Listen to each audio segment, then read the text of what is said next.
So we will walk you through the proposal, explain what's changing and why, and then we'll open it up for questions after the presentation. I'll go to the next slide, yeah.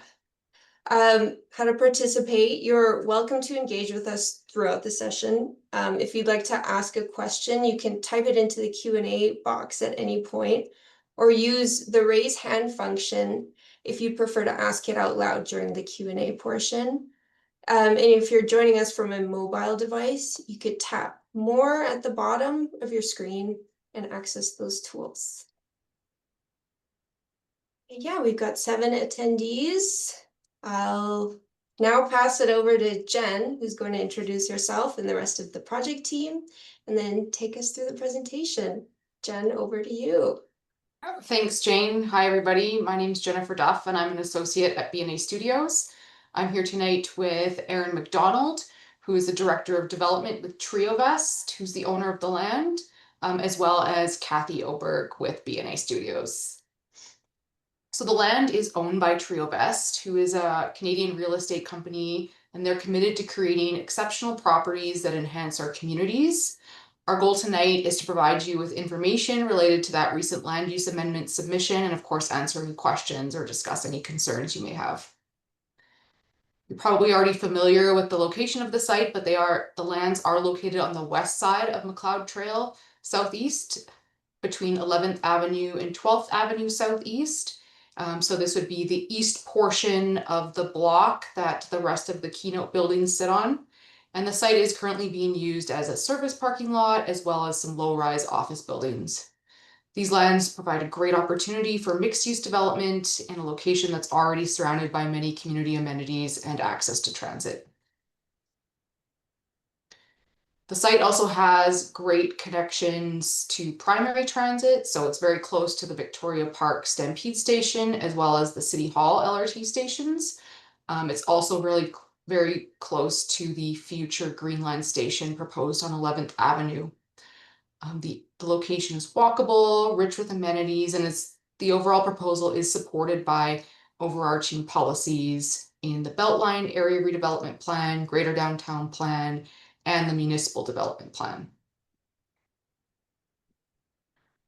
The vision for the site is to complete the overall Keynote development with a high-density mixed-use development that will contribute to the vibrancy of the existing community, and also add more housing to the greater downtown and enhance the public realm in a key Beltline location.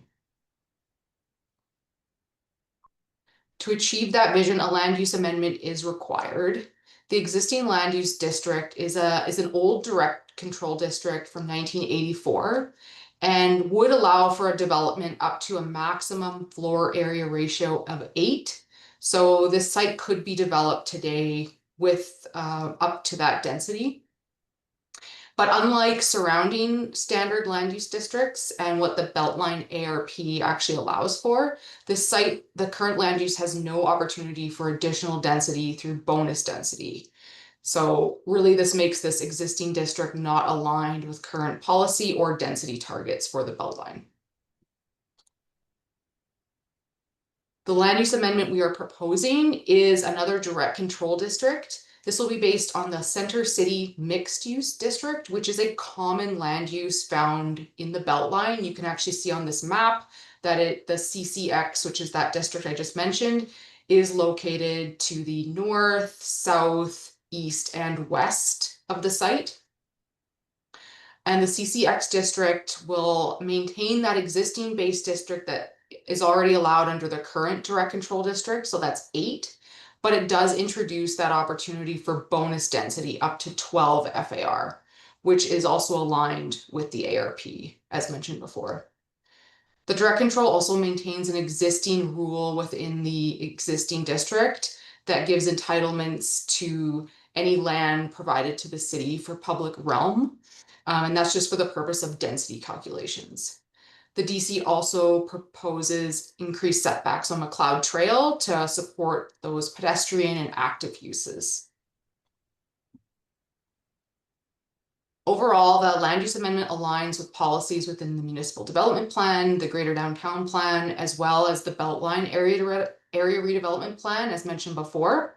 The proposed Center City mixed use base district is aligned with the mixed use high density typology within the ARP, as well as the density area E, which is also in the ARP. Just a little bit about our engagement. We've reached out to various interested parties directly, different community groups, and then of course through the signage promoting this information session.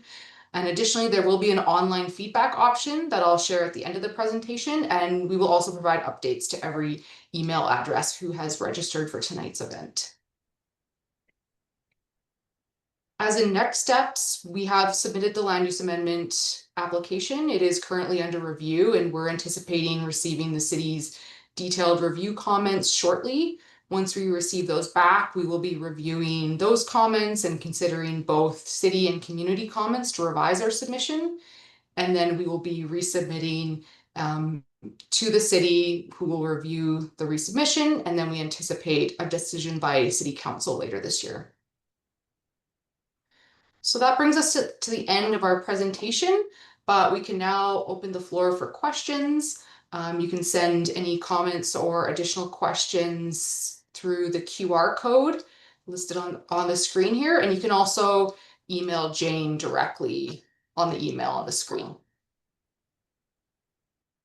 Yeah, thanks, Jen. I guess as we move into questions, I just wanted to provide a quick reminder. If you don't have a question in mind, but want to share a comment or opinion, you can do that through the QR code on screen, or actually I'll share the link in chat right now. It's easier if you're on desktop and don't have your phone with you. We'll also be sending out a copy of tonight's slides, the feedback form, and the session recording to everyone who registered. And if you think of any questions after the session, you're always welcome to reach out. My email's on screen, but I'll also share that in the chat. Okay, so we've got a question here about heritage protection, specifically regarding the Flamingo block. They're asking whether there are any plans in place to protect that building or recognize its heritage value as part of this proposal. For that question, I might throw that over to Aaron, because I know he has a better idea of everything going on with that one.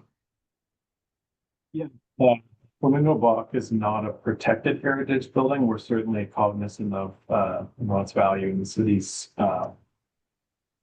city's history. We are actively looking at how and what we do on the site. So at this point, we're only studying land use. So it would be premature for us to comment about any plans for Flamingo Block, given it's still early stages, and we're really just working through the use of the land. We would address protection or incorporation of Flamingo much further down the line of the development on the stage. Thanks, Aaron. Just waiting another minute to see if there are any more questions. If not, thanks again to everyone who joined us tonight and took the time to learn about the proposed changes at Keynote. But actually, I think we did get a question. But it is more of a comment. So thanks for your comment.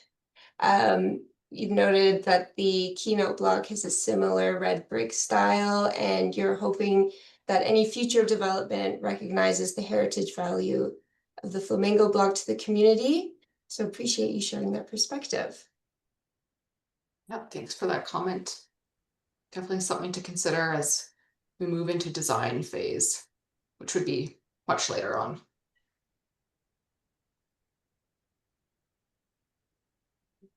Jane, how long is that feedback link open till? That feedback link should be open until July 1st. Okay, yeah, so Yeah.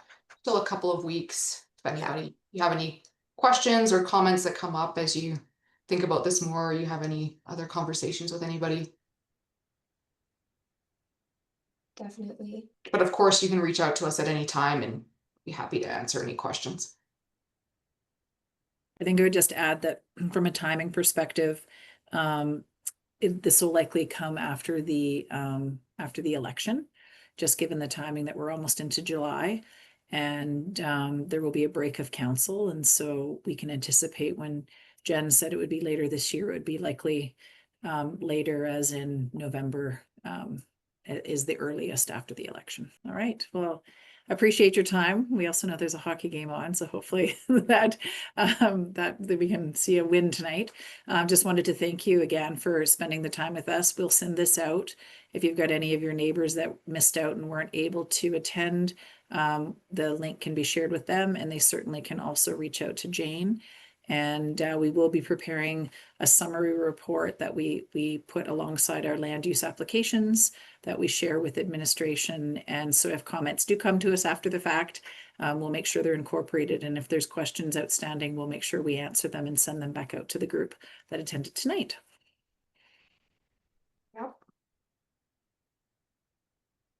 Okay. Have a great evening, everyone. Yeah, have a great evening, everyone. Thanks again. Well. Hey, everyone.